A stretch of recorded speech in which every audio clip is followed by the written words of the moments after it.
My name is Dianna Humphrey, and I live here in Fairfield. We've been here since 1991. I raise a few goats, make some goat's milk soap, and just enjoy life now. I started out with one to keep some horses company about 15 years ago. And then, of course, just added another one and then started breeding mini La Manchas, which is La Mancha and Nigerian crosses. And then decided to go straight Nigerian because mini La Manchas didn't show well here. We don't have many shows for them in Montana. So then I went straight into the Nigerian dwarves. Their milk is awesome and they're wonderful little goats. Yeah, it's kind of like potato chips. You get one, you want more.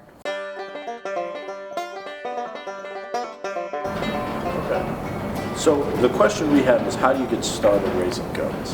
So what would you recommend? Determine what you're going to want them for. If you just want some pets, the little withers are awesome. You just get a couple withers, or depending on how much land you have, you can have more. If you're going to milk, then you want to make sure you get the ones that have the milking quality you want.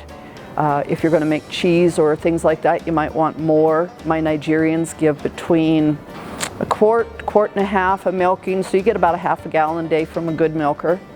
You have to watch the teat size because the Nigerians have smaller. But basically it's just as to what you want in a goat. Because there's the meat goats out there and you could raise those too.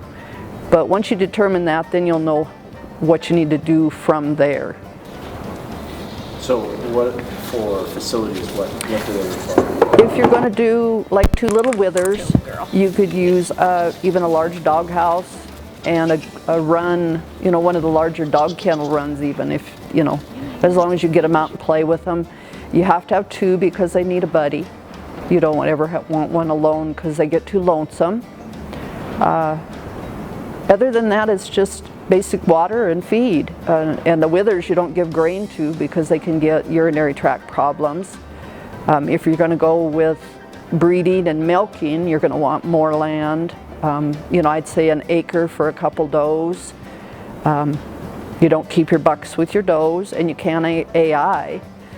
So you wouldn't have to have a buck around if you wanted to do that. The bucks are what taint your milk, so you want to keep your bucks away from your does if you do have, you know, more of them. But it's pretty much just how many you want and what you want to do with them. They're very easy to take care of. Shelter, good fenced yards. You want to make sure that the neighbors' dogs can't get in as well as the goats can't get out. And a shelter and food and water, and a lot of love. And they're a lot of fun. It's pretty simple. So that is going to do it for episode 37 of Ask North 40. Remember, if you are interested in starting a goat farm, keep in mind what you want your goats for. If you want them for milk, cheese, soap, meat, or just pets, that's going to help determine what species to consider. Also be thinking about how much space they're going to need. The amount of space could be as small as one of the larger dog runs, but if you're going to be doing things like milk, they may need up to an acre or more.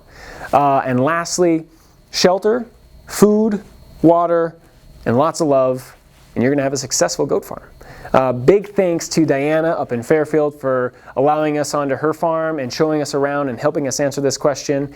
You can find more about Dianna and her operation at Montana Little Bits. And lastly, for any of your goat needs, be sure to check us out at north40.com.